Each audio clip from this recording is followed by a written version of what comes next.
Yesterday was a day like always. Of course you argue when it usually swallowed her. C'est sans doute celui que l'on attendait le moins. Lorsqu'il effectue le court voyage depuis Plabennec le 24 juin dernier, peu de monde est alors capable de mettre un visage sur ce nom qui respire la Bretagne. Pourtant, de semaine en semaine, il profite de chaque minute grappillée sur le terrain pour prouver qu'il sait répondre présent lorsque l'on a besoin de lui. En début d'automne, EAGTV s'est rendu à Binic avec lui pour en découvrir un peu plus sur son parcours atypique. Rencontre avec Christophe Kerbrand.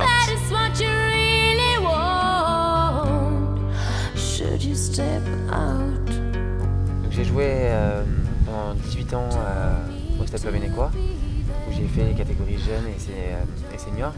J'ai fait un peu toutes les équipes parce que j'ai commencé en équipe C en senior. Après, donc à l'âge de 17 ans, j'avais eu la chance d'être contacté par Guingamp.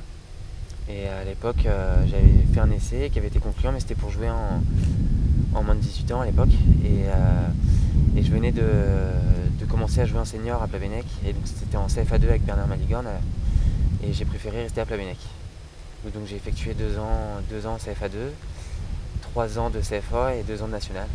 Et puis donc du coup depuis le mois de juin, je viens d'arriver à Guingamp. C'est Stéphane Carnot en fait à la fin du championnat, quand le championnat national s'est terminé, qui m'avait contacté. Donc pour me dire qu'ils étaient intéressés par mon profil. Et donc il m'a rappelé 2 ou 3 semaines après pour me dire qu'il voulait vraiment me prendre, et donc il m'a fait une proposition quoi. J'ai eu la proposition de l'en avant le jeudi soir. Le vendredi matin, j'ai donné ma réponse qui était positif. Et le vendredi à 11h, j'étais sur Guingamp pour passer tout ce qui est tests médicaux, rencontrer un peu les coéquipiers et puis pour signer mon contrat quoi. Et j'ai eu de la chance avec ça, c'est que ça a été très vite parce que l'entraînement reprenait dès le samedi matin et le stage à Châtel à partir du lundi, donc j'ai pas eu le temps de me poser trop de questions quoi. Quand on quitte un club qu'on n'a jamais quitté, on se dit où je vais aller et tout ça. Et au final à Guingamp, j'ai trouvé des gens super bien, super accueillants, tout ça s'est vraiment bien passé dès le premier jour. Ouais. C'est plus un choix, comment dire ça, de club quoi. C'est vraiment, Guingamp c'est quand même quelque chose. Et quand Guingamp se présente à vous, on peut pas refuser quoi. Une fois son premier contrat professionnel signé, le choix du numéro de maillot restait à faire. Finalement, ce breton pur souche en a choisi un très particulier. En fait, j'avais connu que le numéro 6. C'était mon numéro à Plabennec et le numéro 6 était pris. Et en l'occurrence par Bakary Koné. Et puis le 29, il était disponible. Et puis c'est quand même mon département d'origine. Donc c'était un petit clin d'œil quoi. Ouais, ben maintenant le 6 il est plus pris, donc l'année prochaine tu reprends le 6. Non, je vais garder le 29. On dit que tout breton est fier de ses origines. Oui, je suis content d'être breton. Ouais, on a quand même une belle région, mais ouais, c'est vrai qu'on a une belle région. S'il avait fallu partir de la Bretagne, je serais parti. Mais Guingamp, ça reste proche de ma famille. Moi, j'ai ma copine qui est sur Brest, donc c'est quand même plus facile. Ouais. Il y a beaucoup de joueurs qui disent ça, que Guingamp ça se refuse pas. Et justement, pourquoi Guingamp ça se refuse pas ? Parce que ça a une histoire, je pense, Guingamp. Avec tous les joueurs connus qui y sont passés, tous les joueurs qui sont passés, les entraîneurs et puis le public. Et ce public de Roudourou, Kerbrand l'avait connu la saison passée. Le vendredi 8 octobre 2010, la troupe de Kerbrand rendait visite à un Guingamp qui commençait à trouver son rythme de croisière.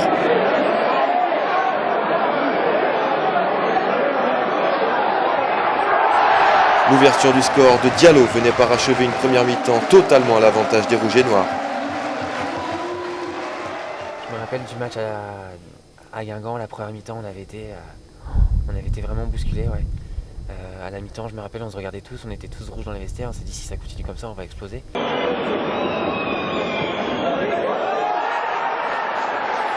Contre toute attente, le coup franc de Laurent David relance Plabennec, un but partout. Il reste alors un quart d'heure à jouer. L'exploit est tout proche. Après le coup franc au match aller, quand Laurent avait marqué, qu'il y avait un partout, on s'est dit pourquoi pas accrocher des points ici. Et après c'est presque au moment où on sentait le mieux sur le terrain qu'on a pris deux buts en fin de rencontre et au final on perd 3-1. Ouais, mais sur l'ensemble du match c'était largement il a largement mérité la victoire de Guingamp. Ouais. Parce qu'à l'image de ce final canon contre Plabennec avec des buts d'Ogunbiyi et Soli dans les 10 dernières minutes, c'est à ce moment de la saison, en automne 2010, que Guingamp a construit sa montée.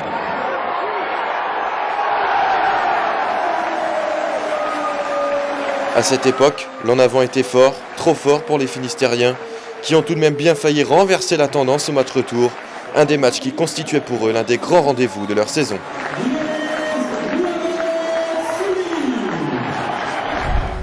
Nous, quand on est à Plabennec et qu'on joue un club comme Guingamp, si on donne pas tout sur ce match-là, on donnera jamais tout. Donc on avait peut-être plus de motivation aussi. Nous, à l'époque, si on nous avait dit que Bastia ou Guingamp seraient venus à Kervegen, on n'aurait pas donné beaucoup d'argent. Ça a peut-être surpris Guingamp, mais au final, ils s'en sont sortis, quoi. Donc, et puis tant mieux aussi pour moi aujourd'hui, parce que s'ils sont en Ligue 2 aussi, c'est peut-être grâce à ça. Ouais.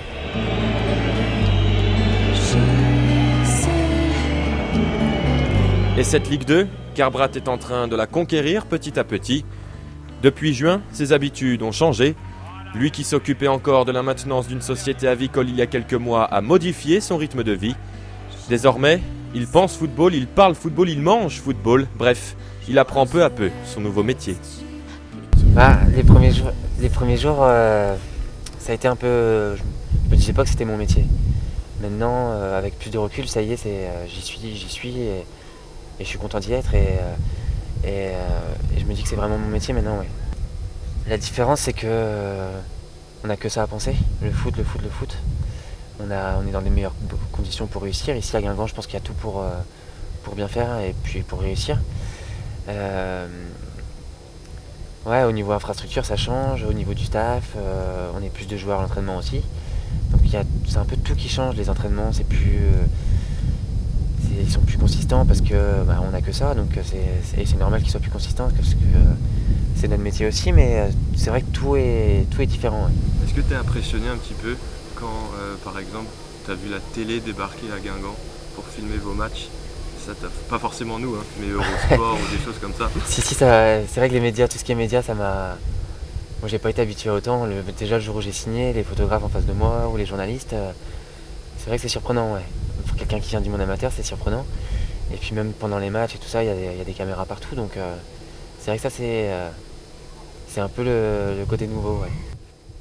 Je pense que c'est pas de la pression parce que beaucoup de gens aimeraient bien être là, devant tous ces médias, tout ça. Je pense qu'il y a beaucoup de gens qui aimeraient être là. Mais c'est vrai que c'est assez galvanisant. Ouais. À 25 ans, une nouvelle vie débute pour lui. Il y a quelques années, Christophe brillait également au tennis, mais son choix s'est finalement porté sur le ballon rond pour lequel il disposait d'une plus grande marge de progression. L'année dernière, il faisait également partie de ces nombreux joueurs de national qui faisaient de leur venue à Roudourou une consécration. Mais aujourd'hui, plus de place pour le rêve. Christophe a dû rapidement rentrer de plein pied dans le monde du football professionnel. Avant, je pensais que footballeur, c'était vraiment un loisir. Après, maintenant, vu de l'intérieur, je pense que c'est un métier, et un beau métier, parce que de faire son métier en faisant son loisir, c'est quelque chose de beau, ouais. C'était un rêve, c'est sûr, mais jamais je me suis dit que je ferais ça, quoi. Je me suis dit que c'était un rêve pour les autres, mais que c'était pas fait pour moi. À aucun moment, je me suis dit que je ferais footballeur professionnel, quoi. Jamais je me serais dit ça, ouais. Moi, je me sens très bien aujourd'hui, très très bien, ouais. Bien épanoui. Très épanoui, ouais. C'est quand même un beau métier, ouais. It's worth your love.